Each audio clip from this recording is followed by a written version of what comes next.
the charity sector was struggling to grow income and future-proof against new types of competitor, such as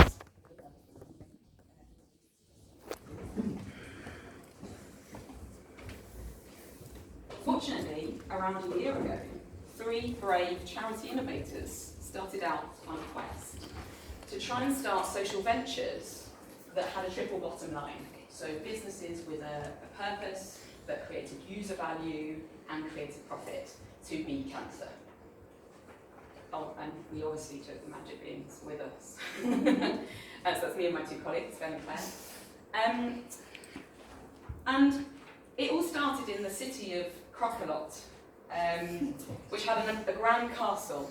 And they had the blessing of their CEO, I mean King, and his sage advisors that said they would advise them through their journey.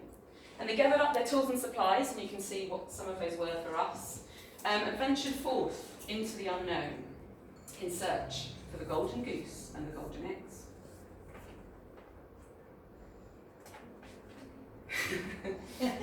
So the 3 adventurers ventured alone, although with each other, and discovered the freedom to work fast, scrappily, and learning as they travelled.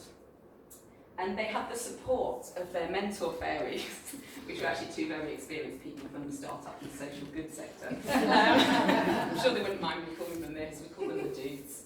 And they basically became founders because they were cut largely loose from the constraints of Cancer Research UK, the castle. And they learned much about how to work, they found how to found a lean and agile team, and how to build profitable products with a system-level impact. That was something we realised was really important to us, not just an individual product or service. Ask me about that later. However, the going wasn't easy, and there were many mountains to climb and canyons to cross. But the toughest battles that they faced were with their own demons on the darkest nights. It was things like, this isn't any good, we don't have their support. How do we meet those people? We were very externally focused. No one believes in us. No one's done this before, except for the good luck, obviously. However, we met some brave entrepreneurs. We spent a few months in Google Campus with the Tech for Good cohort, which was absolutely amazing. So we immersed ourselves with other Tech for Good startups, which is how we were modelling ourselves. We were trying to act like a startup and create startups, as per Andrew's points earlier. And they gave us 3 incredible gifts. The hat of learning, the goggles of focus, and the urgency emu. I'll leave it up to you to decide who gets which.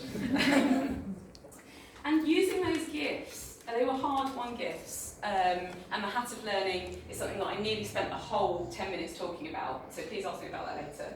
It sounds very trite, but it's really hard to actually wear the hat of learning all of the time.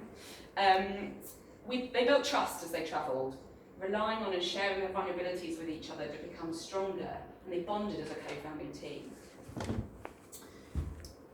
One day, the trio arrived at a village and learned that the CEO had been overthrown by another, who didn't believe that the golden eggs existed. And they argued about what was the right thing to do, because their mission was very important to all of them, and they all wanted to beat cancer.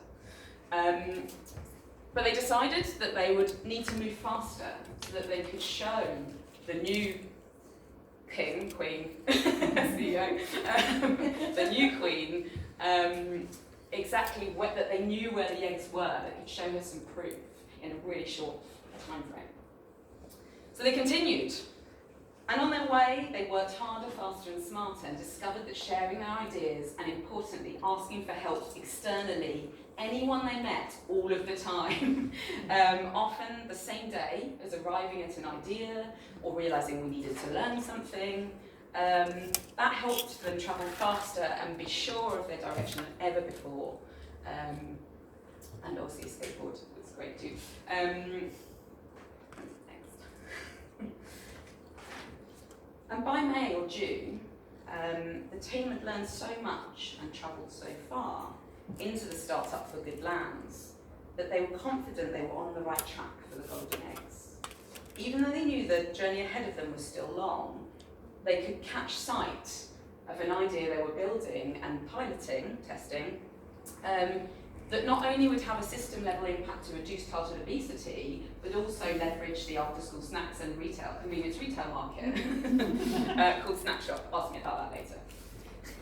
So we were loving it, and nurseries were loving it, and the public sector was loving it, and we had venture capitalists interested, and they just said you need to do more testing, and it was all brilliant. However, word came one day. This is a carrier pigeon in case you can't know what my drawing is, looking quite sad. While they had been gone, a terrible famine had hit the castle and the land of Quackalot. And they were being beckoned back to the castle to speak to the CEO, Queen. And they didn't want to continue without being able to carry the royal banner, because that's who they were serving, ultimately. So they made the really difficult and sad decision to make the long journey back to Quackalot. And they were granted an audience with the Queen and her advisors, and they told stories of their successes and failures and everything they'd learned and all the opportunities, some of which Andrew mentioned, about the fact that Quackalot could give a lot of credibility to ideas and be a matchmaker between the start-up for-profit sector and the public sector. Lots of specific opportunities to leverage other assets and to make a real impact that the kingdom maybe hadn't been able to do before. And after much discussion with the Queen and her advisors, she decided to disband the trio and cancel the quest and release them from the kingdom. She said, "You're brave adventurers, but the people of the city need our resources now."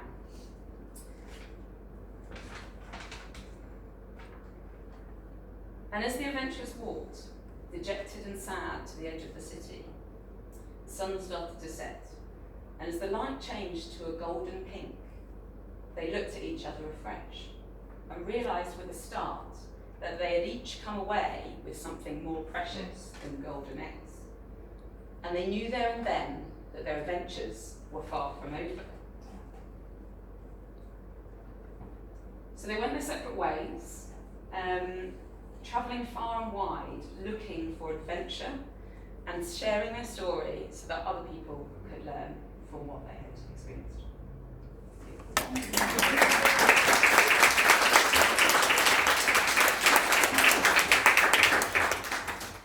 I just love and the drawings, you did them yourself? Yeah. I think they're beautiful. I love the drawings. It was a late night last night. I bet it was. I had There's fun. so much personality in the drawings and life. I love it. I love the fact that this story, I'm totally going to remember the quest for the golden egg. It's going to stay with me forever. Love it. So thank you so much. We're going to move on to the panel discussion. So I'm hoping you guys have lots of thoughts and questions. Because if you're soft-spoken, I can give you the microphone, but if you don't want the microphone, that's also fine. Can I invite our speakers? Yes, cheers!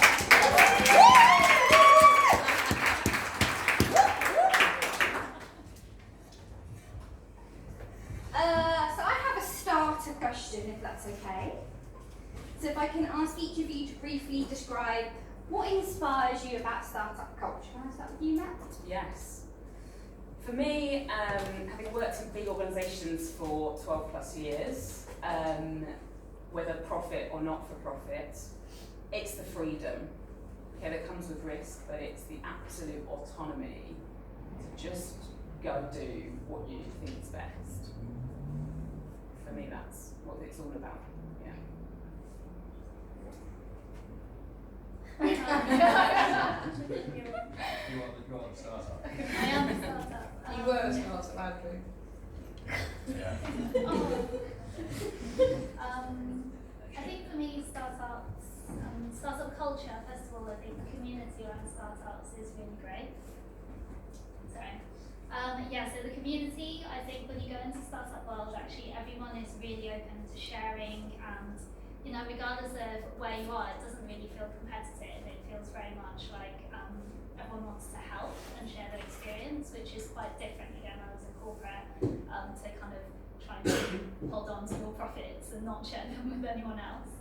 And the other thing about startup culture for me is around the possibilities. So just anything you can think of, I mean, even for Matchable, who knows where it'll go, but any idea I can have, I feel like I could build if I really wanted to, so that's really exciting for me. For me, a startup is kind of by definition doing something that hasn't been done before, because if it's already been done before and you start a new business doing it, then probably not going to be the best plan. So for me, a startup is the definition of like change and trying to do new things, and for me, it's just the hope and the ambition that has within it. I think for me, there's something really, it sounds a bit naff, but pure about that hope that sits within it. And a lot of them will fail, but those that do can go and do amazing things. So I'm opening to the floor. Question. Go ahead. So one question, assuming your startups become very successful and larger, how will you ensure that you don't become like the corporates you left? Are we asking from that one? I think, I was going to ask, I suppose both, well I suppose all three people really. Just also tell us your name and where you're from. I'm sorry, Richard Morris from a charity called The Giving Machine. So I can tell you a bit about what I put in shares in Fung's shareholder agreements. You're